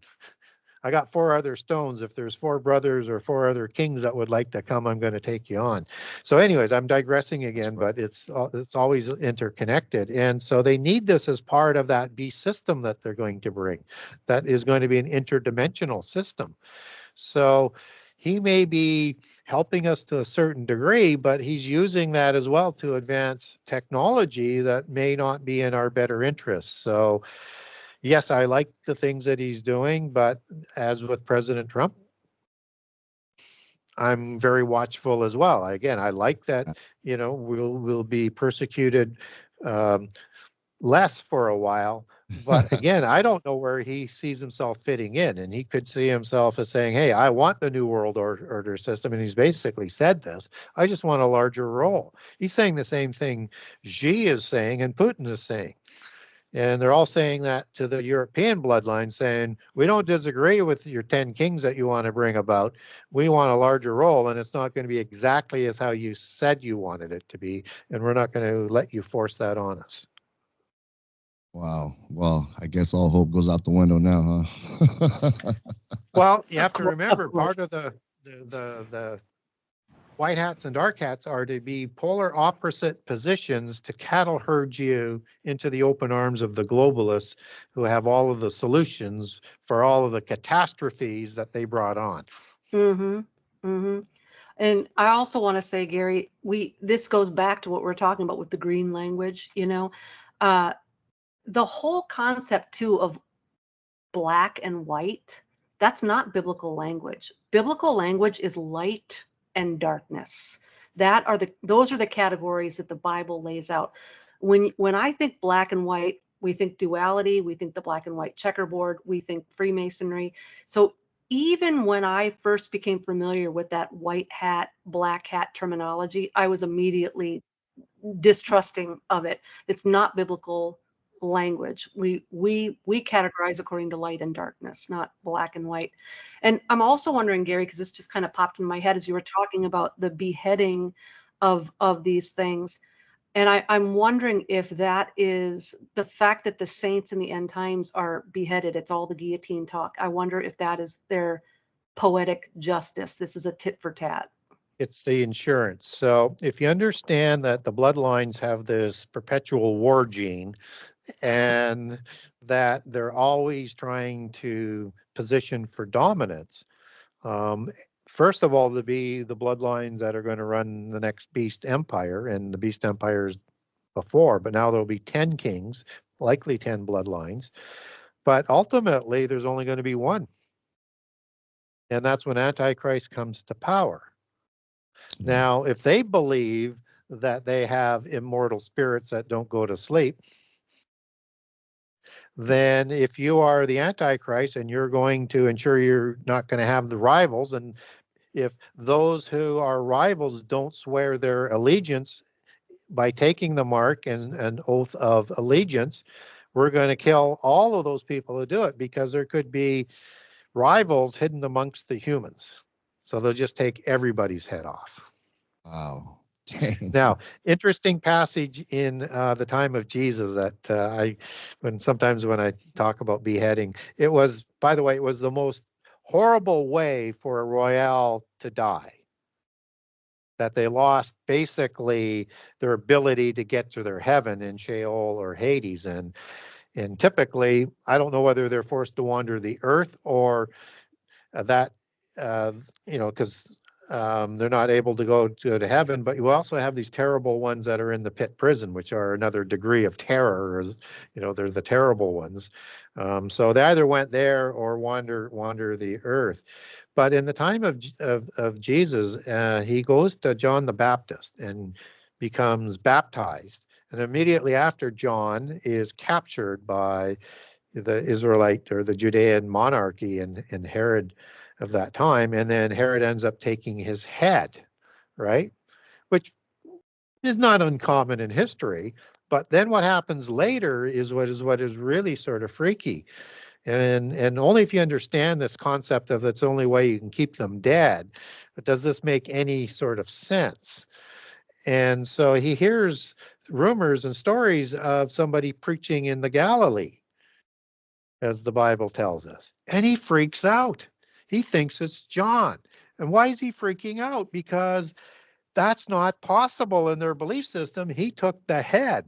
And so he did that to ensure what he's hearing could not happen. And so he thinks Jesus is John the Baptist, and he's just freaking out. And there's only one, to me, one sort of explanation to that. It's got to do with that's how you keep a bloodline descendant dead is to take the head so that they can't come back. Oh. They can't repair themselves, I guess. Oh is the man, best way that's to do awesome. It. Go ahead, Vickie. Got anything? I love the well. I want to say, Gary, I think you were gonna say some things in response to what I was talking about with like the VR world, and I just want to make sure you said everything you wanted to say since we sort of switched topics to Elon. Yeah, so I mean, we get this, as you say, this propaganda that's going on and there was this show called Altered Carbon that was on Netflix, and you'd be like a sleeve, so bodies for moving your consciousness. And there's other movies out there as well. And that a couple of things that comes to mind with that are, one is that these bodies that are going to be sleeves, clones, transhumanist bodies, whatever they're going to be creating, is not for humans, because when we die, our spirit goes to sleep and then goes to heaven. Unlike the disembodied spirit of a giant. So this would be an oiketarian for a disembodied spirit. If people aren't familiar with that term, that comes out of Jude 1:6, and you mentioned the term habitation. That's the Greek word oiketarian. And that's the habitation that the angels left in heaven and was their dwelling place. Oiketarian means a dwelling place for the spirit. So they left their dwelling place of their spirit in heaven. And if they want to take a physical body in the human world, you need to create your own oiketarian, a soul and a body, which is why the cult is so focused on the soul, because it's of this world. They can only make themselves God in the physical world. We get oiketarian used one other time in the New Testament, and it's 2 Corinthians 5:2. And it's the house in heaven is the term there, and house in heaven is oiketarian, a dwelling place for the spirit, just as it's saying that our spirit is groaning for our house in heaven versus the earthly one that we have today, which tells you that it's being used for the same sort of application. And so they're trying to have oiketarians created not only for the terrible ones coming out of the pit prison of the demonic spirits, disembodied spirits of the giants, but ones that are wandering the earth today, or maybe ones that also went to their heaven in Hades or Sheol, where their gods rule from. So none of this is for us. It's for them. So what's that got to do with astral planing? Well, when you're astral planing, you're leaving your body with your spirit is the concept. You've left your soul and body, and it would be sort of unconscious. So if you get lost out there, or they suck you into another void or prison in another dimension or something, they have an oiketarian for a demonic spirit to use, and they don't have to suppress the host, which is usually not a good relationship on a possession, as we understand, because you got two spirits fighting in one soul, and typically the human gets suppressed for a great, part of the time, at least anyways, depending on how strong that spirit is. So this astral planing and or dreaming where you are willingly part of going into a spiritual dimension or leaving your body is creating an open door. You're inviting spirits to come in, and they need to be invited in. So And you were alluding to that earlier, Vickie. It's like opening that door. And so that's why you have in these allegories, like even in vampire stories, and it's everywhere if you look at it, is that the vampire can't come in the original Dracula to your house unless you invite them in through the door or through the window. That's what they're looking for, is that access to take a hold of you. And so if they can trap you out, they have an Oiketarian. We have no idea how many demonic spirits might have done this throughout the ages and are with us today in human Oiketarians. So we want to be careful and warn people that you're dealing with evil entities to begin with. So you would not want to be out there in their realm dealing with them. And secondly is once you open that door, that's very hard to shut that door. Wow, it's very, very, very true. So I don't know how much more time you guys have left, but I wanted to get pick your brain with one more thing, and this goes to both of you. So I've been reading a lot about underwater kingdoms, I guess I would say, and I've come across some experiences from people where they say either they're doing it through some kind of drug, psychedelic, or it's happening in their dreams. And these people are describing being taken to these underwater kingdoms on Earth, and these kingdoms are they say they're beautiful. They're there, but only in the spiritual world. But it's beautiful, but it's also a bunch of creatures there. And people will say they see that the ancient gods, the Egyptian gods, the Greek gods are there supposedly, and they're working as what the people describe. They'd be working down there. They're working on things to make man fall. The next big TV, the next this, next that. This was described from people that have been there, and I want to use a little reference if this has any relation to Revelation 20:13, where it says, "The sea gave up the dead that were in it, and God judged the people, or the dead that were in the sea." So my question is, what do you think of all that I just said, and relating it to that verse? Either one of you go first. So I'll be kind of brief. When we were talking earlier about how all of the literature and the movies and whatnot, it's preaching a gospel. So the marine kingdom and the marine spirits, and there's a resurgence of this. I've had several phone calls with people where they're not just saying like the Shadow Man came. They're talking about very specific names of gods that are marine spirits, and it's all over in the comics and the movies too. You've got all like the gods of the sea and the Poseidons and all that stuff, right? You have even got allusions to it in the Little Mermaid with is it Ursula? She's this octopus spirit who takes the voice in exchange for the gift. You've got this in Slumberland, or The Nightmare King, which was the original Japanese anime that Slumberland was crafted after. It's all about astral projection, but it's all a maritime theme. And so the demonic entity is a giant octopus, a giant squid. These are the Elithids. These are Stranger Things in the season where they have the what is it? It'll come to me. Anyway, the octopus headed humanoids. This is like Cthulhu. You've got Davy Jones Locker, who the octopus head guy in all the Pirates of the Caribbean movies, and these Cthulian kind of this mythos, and Atlantis, H.P. Lovecraft, he talks about the sunken city of Riley.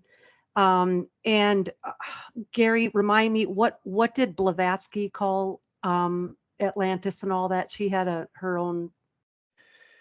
Yeah, so she had Lemuria. Yes. Lemuria. That's what Yes. it was.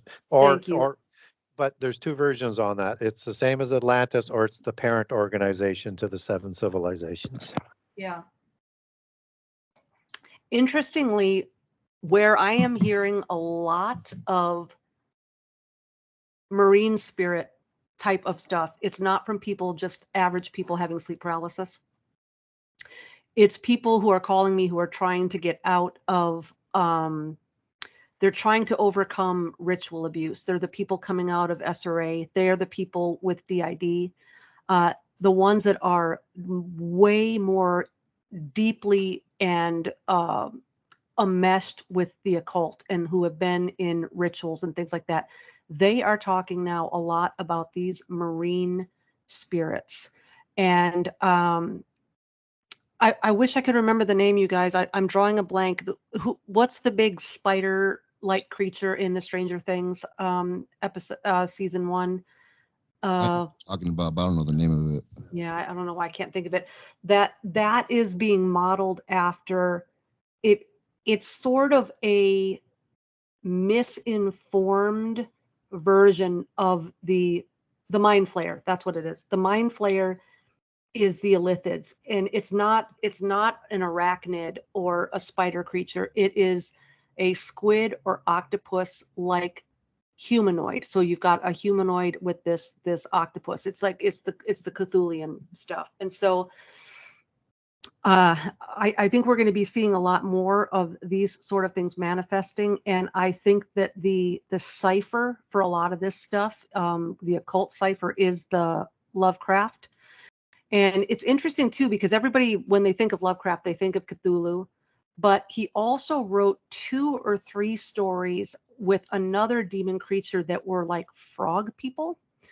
And we also see reference to that in Revelation, where these demons come forth that look like frogs. And so, Gary, you could speak far more intelligently than me than how all of these things connect. But it is interesting to me that in the last 2 months, I have had several people come forward to me and ask me what I know about the marine spirits. So I'm sort of in the very beginnings of my research in that field, Gary. So, yeah, it's I don't know whether or not it's actual or it isn't. I do know in the occult it's believed. And so I'll start back with Tolkien again. And at the end of The Lord of the Rings, you see this ship sailing away on the water of all of these different creatures. And because now it's the time of man on the earth. And so that is, to me, allegory that they're either going to another dimension, or and the water is the flood, or they're going back into the sea. And so another big part of occult doctrine is maritime law. And mare is the Latin, I think it's the Latin word for sea. And mare is also part of Mary and all the different things that so to go with Mary and Miriam, as they'll equate into it, meaning water as well. So is that related, Gary? Is that also related to the Mara, where we get nightmare? Yeah. It is. And because it's typically from the sea monsters, nightmares, night monsters of the sea, right? So when we look at maritime law, that's how they use their legal case for everything in the world that they own, right? And so that's a significant allegory and importance. And keep in mind that the beast of empires comes up out of the sea, right? And Leviathan lives in the sea. And there's a lot of possibilities where you might look sort of biblically to say, hey, there might be sort of something to it. Now, in the sea, you could have civilizations living there in one of 2 ways. You could have one in another dimension, so they do not have to be sea beings, or just as Oannes comes up out of the sea after the flood, as starting civilization, and part of like the 7 sages, one being gods and one being the priests, start civilization after the flood. It's not unusual to see gods depicted with a fish tail as well in Greek mythology, right? As in Zeus and others as well. So there's this relationship, as well as the sea gods like Poseidon or Iapetus and others. And they created all sorts of creatures as well that are associated with the sea. And mermaids, as you're talking about, Mary Morgan and mermaid, maids of the sea. Yeah. So as you follow and understand their way they do things, if you know the MO, you can sort of connect things back. And now if you have mermaids, and these could also be the what is it called? Is it the Seremes? In the Book of Enoch of the names of the wives, they're also connected in a similar sort of understanding as well to the to the mermaids. So we have a complete history of fear of monsters coming out of the sea. Yeah. Whether it's just fears or actually legend or not. So what I don't do is I don't legitimize it. I just don't rule it out because we don't know what's there and we can't get there to verify it.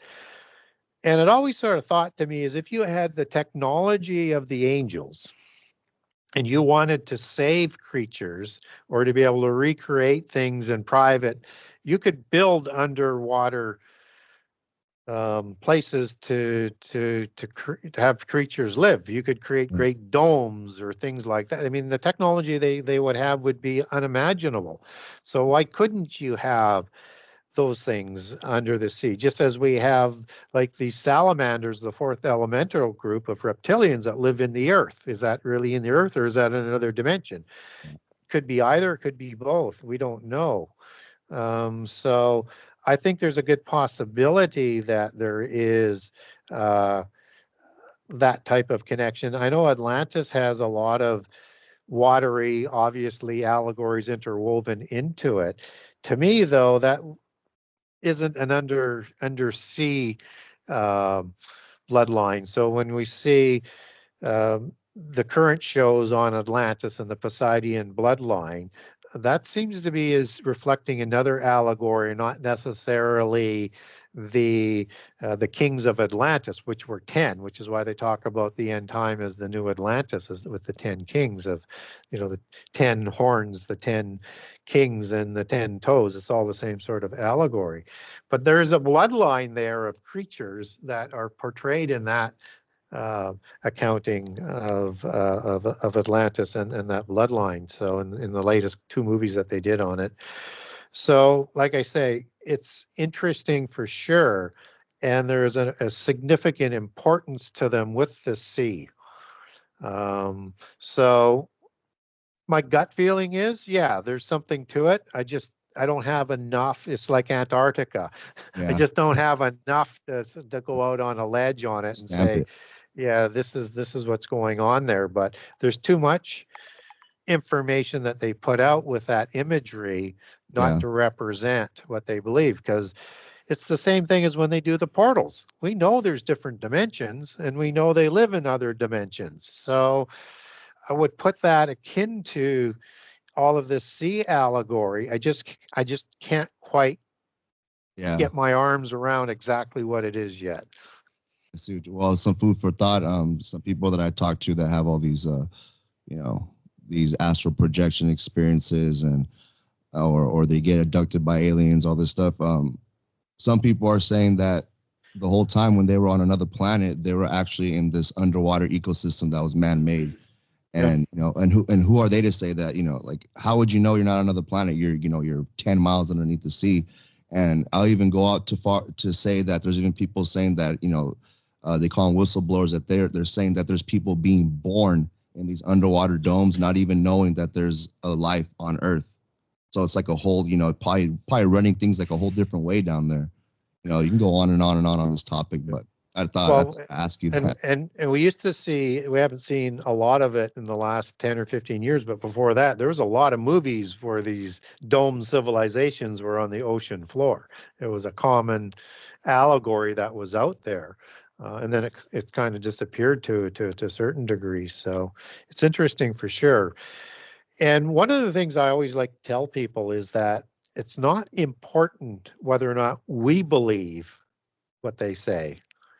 What's important is they believe it, and it's what they do with that belief system that we have to be aware of. Right. Dominic, you got anything to say? Your mic working yet? So you talk. I don't know. Is it working? I can hear you. Okay. Well, that's a lot of interesting stuff. When you talk about the altered carbon and the sleeves. I wonder if these grays are sleeves for the Nephilim.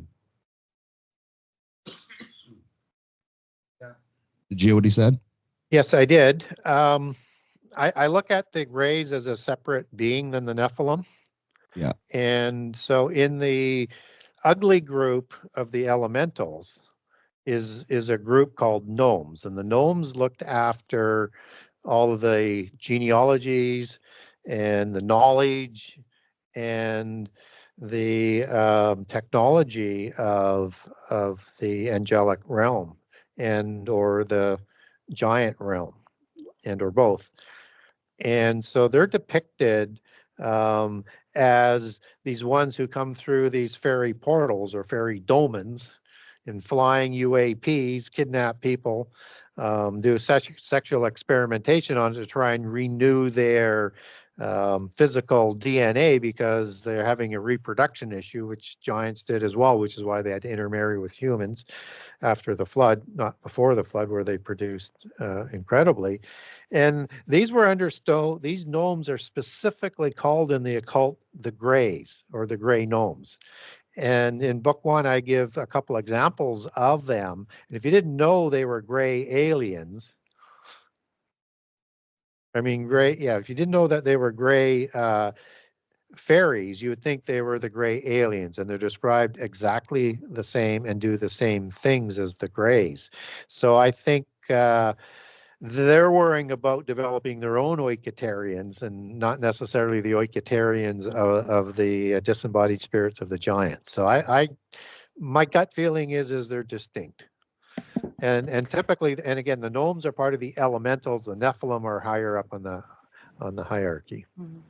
Hey Gary, is there an etymological link between gnome, especially keepers of knowledge and genealogies, and gnosis or Gnosticism? Yep. Or they both have the same Greek etymological roots. Okay. Wow. Interesting. Fascinating. Man. So with that being said, we're almost up to the 2-hour mark here. Is there any closing statements you'd like to say, Dominic, Vickie, or Gary? Any last, little information you guys want to shoot out there? No, that was a great explanation on the grays, because when I look at these things, they seem to be some sort of host, some sort of biological suit. But the other one that I'm vexed with is who created these biological entities. People see there's tall grays, and there's other monsters in the heavens. So are these part of the Nephilim or not? Well, according to polytheist accounts, they're all creations of the gods. There's different kinds of creations. I think there's DNA manipulation somehow that can also interact, but they have to have a counterfeit spirit. So they're going to be part of that sexual relation and creation. So part of the greater sort of Nephilim aspects. So you would look at Bigfoot being similar as well, right? Wow. So we have no idea how many types of things that they created. What we do know is that they corrupted the whole earth, and particularly everything on the land. And that's the Hebrew word shakath, which means to spoil, to pervert, to ruin, to destroy. And that means all the DNA and the plant genomes. And that was one of the causes of the flood. So, along with the violence of the giants. So, I think that's who created them. And if they didn't survive, then they recreated them again after the flood. So either way, they would have been involved on doing that. So I think I would close on sort of going back to something that I found very, very odd. Two things that I found very, very odd when I first got out doing public media and things is what that people didn't understand what makes a royale. And when I would ask that question, people would be stumped and say, I never thought of that. What makes them superior? Right. Why do they believe they're the superior race of humans? And why do they have the divine right to rule? They've been brainwashed not to ask those questions. And then the other thing is, and I didn't put any of these passages in book one because it just, from a Christian perspective, I thought might be a little bit more obvious, is that I would get challenged early on in saying, well, you talk about these bloodlines, but it's nowhere in the Bible. Well, except that we do get the genealogies, right? Toledoths of people. We get bloodlines. It's common, and that we know that they counterfeit everything. But to be more specific, there is this seed war, and Genesis 3:15 is a curse prophecy that is the Adamites are going to be dealing with going forward. But you need a little bit more than that. I mean, I make the case that's the serpentine imagery for the serpentine original giants before the flood with the Nephilim and multiple other ones with different incursions. But there's a passage in the book of Psalms that I think sort of really describes it. And then you link that with Isaiah 25 and with Daniel 2:43. And Isaiah 14:25-29 with the serpent's root. So in Psalms 21:8-10, if this doesn't scare the socks off of anybody as a Christian who hasn't read this before or understood it, it ought to. So it's talking about the end time. And we know it's talking about the end time because it's talking about the time of God's anger and the time of his wrath. So it's going to be the time of the end. And that in Psalms 21:10, and I'll just read it, it says, their fruit shall thou destroy from the earth. And if that's not scary enough, it underlines it next and says, and their seed from among the children of men. And these are the terrible ones that are destroyed on a mountain in the end time in Isaiah 25. These are the same types of terrible ones that we talked about in Ezekiel 32. And then in Daniel 2:43, we have a discussion of the end time empire. And what it's talking about in Daniel 2:43 is, and this is the metallic empire allegories, and you've got the iron and the clay, and it says, and whereas thou sawest iron mixed with miry clay, they shall mingle themselves with the seed of men, but they shall not cleave to one another, or even as iron is not mixed with clay. And this is going to be an uneasy. It's that mixing their seed, the descendants of the beast empires, of the metallic empires, which are giants, and with the seed of human, that's telling us there's a seed battle all the way through, and they're the ones that run this world. Wow. Yeah.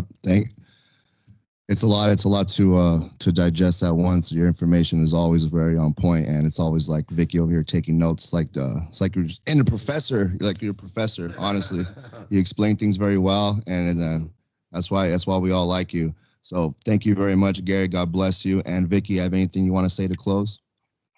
We don't just like Gary, we love Gary. We talk about you a lot, Gary. We talk about you a lot. Yeah, we do. Yeah, we do. So just thanks, guys, for having me on. It's been such a pleasure, and always love it when I can hang out with Gary. And hopefully we're going to cross paths in the flesh in 2025, Gary. That'd be great. Yeah, that would be awesome. Again, thank you very much, Vickie. Thank you very much. Me and you are friends. We talk all the time. I love you. God bless you. Gary, it's always an honor to have you on. I mean, it may not seem like it, but to me and people like Vickie and my dad, we think very highly of you, and we take everything that you say as concrete. So thank you very much. Well, I would say to people is verify what I say. Yeah. And dig deeper yourself, because that's what we need to do, and that's how we'll get other people to start to open their eyes a little bit more and see what's going on. This world is their world, and we live in that sea of Gentiles and Gentile belief systems, and they are brainwashing us all the time. They do not want us to wake up. Kidding.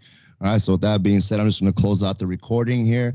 So thank everybody listening to the Sabbath at Midnight. I want to say thank you again to both our guests that came on. Go ahead and check out their website, their plugins. It's going to be on the link of the bio. It's also in the beginning of the episode. They both got books out. Please go check them out. Go check out their websites. And you're listening to Sabbath at Midnight, and it is good night. All right, we are